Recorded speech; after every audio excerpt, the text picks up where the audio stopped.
आज मैं भगवान वेद व्यास द्वारा बताई गई महालक्ष्मी पूजन कथा सुना रही हूँ।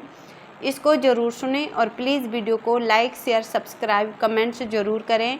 एक समय महर्षि श्री वेद व्यास जी हस्तिनापुर पधारे। उनका आगमन सुन महाराज धृतराष्ट्र उनको आदर सहित राजमहल में ले गए।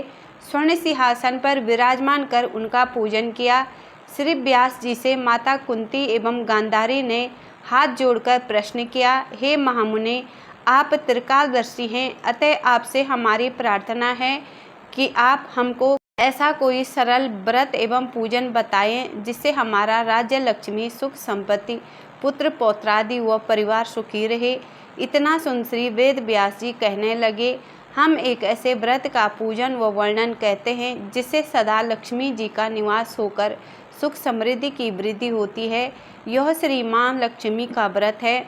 इससे गज लक्ष्मी व्रत भी कहा जाता है, जिससे प्रतिवर्ष आश्विन कृष्ण अष्टमी को विधिवत किया जाता है। हे महामुने, इस व्रत की विधि हमें विस्तार पूर्वक बताने की कृपा करें। तब व्यास जी बोले, हे देवी, यह व्रत भाद्रपद शुक्ल अष्टमी से प्रारंभ किया जाता है। इस दिन स्नान करके 16 सूत के धागों का डोरा बनाएं, उसमें 16 गांठ लगाएं, हल्दी से पीला करें।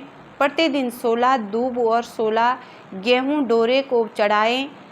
आश्विन कृष्ण अष्टमी के दिन उपवास रखकर मिट्टी के हाथी पर श्री महालक्ष्मी जी की प्रतिमा स्थापित कर विधि पूर्वक पूजन करें।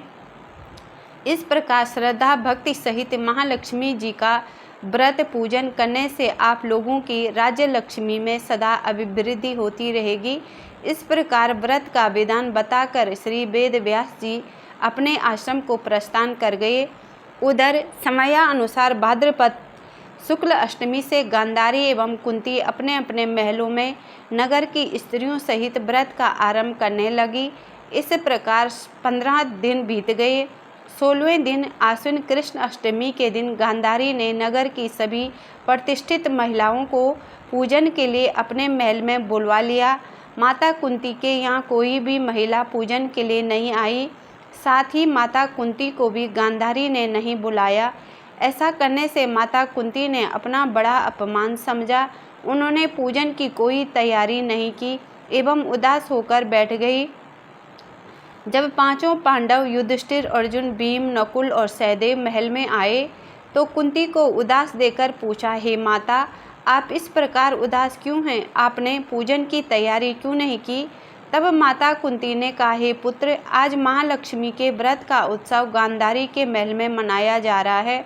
उन्होंने नगर की समस्त महिलाओं को बुला लिया और उनके 100 पुत्रों ने मिट्टी का एक विशाल हाथी बनाया, जिस कारण सभी महिलाएं उस बड़े हाथी का पूजन करने के लिए गांधारी के यहाँ चली गई, लेकिन मेरे यहाँ कोई नहीं आई। यह सुनकर अर्जुन ने कहा, हे माता, आप पूजन की तैयारी करें और नगर में बुलावा लगवा दें। हमारे यहाँ स्वर्ग के ऐरावत हाथी की पूजा होगी।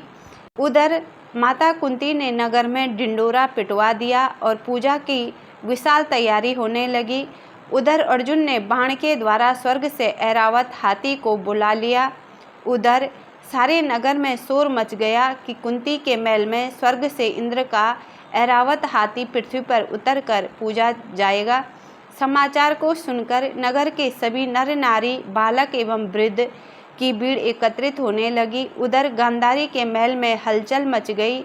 वहां एकत्र हुए सभी महिलाएं अपनी अपनी थालियां लेकर कुंती के महल की ओर जाने लगी। देखते ही देखते कुंती का सारा महल ठसाठस भर गया। माता कुंती ने ऐरावत को खड़ा करने हेतु अनेक रंगों के चौक पुरवा कर नवीन रेशमी वस्त्र बिछवा दिए।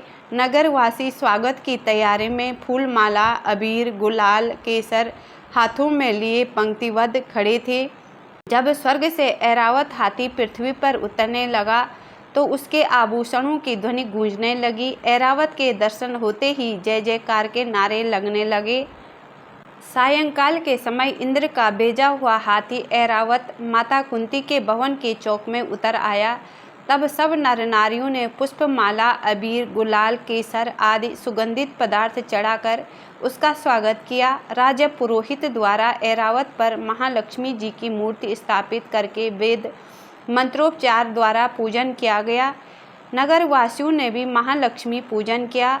फिर अनेक प्रकार के पकवान लेकर ऐरावत को खिलाए और यमुना का जल उसे पिलाया गया। राजा पुरोहित द्वारा स्वस्ति वाचक करके महिलाओं द्वारा महालक्ष्मी का पूजन कराया गया। 16 गांठों वाला डोरा लक्ष्मी जी को चढ़ाकर अपने अपने हाथों में बांध लिया। ब्राह्मणों को भोजन कराया गया।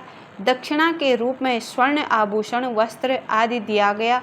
तत्पश्चात महिलाओं ने मिलकर मधुर संगीत लहरियों के साथ भजन कीर्तन कर संपूर्ण रात्रि महालक्ष्मी व्रत का जागरण किया। दूसरे दिन प्रातः राज्य पुरोहित द्वारा वेद मंत्रोपचार के साथ जलाशय में महालक्ष्मी की मूर्ति का विसर्जन किया गया। फिर ऐरावत को विदा कर इंद्रलोक को भेज दिया गया। इस प्रकार जो स्त्रियां श्री माँ लक्ष्मी जी का विधि पूर्वक व्रत एवं पूजन करती हैं, उनके घर धन धान्य से पूर्ण रहते हैं तथा उनके घर में महालक्ष्मी जी सदा निवास करती है। इस हेतु महालक्ष्मी जी की यह स्तुति अवश्य बोलें। महालक्ष्मी नमस्तुभ्यं नमस्तुभ्यं सुरेश्वरी, हरिप्रिये नमस्तुभ्यं दयानिधि। अगर आप लोगों के घर में भी धन की कमी है तो इस कहानी को रोज़ ज़रूर सुनें और प्लीज़ वीडियो को लाइक, शेयर, सब्सक्राइब, कमेंट्स ज़रूर करें।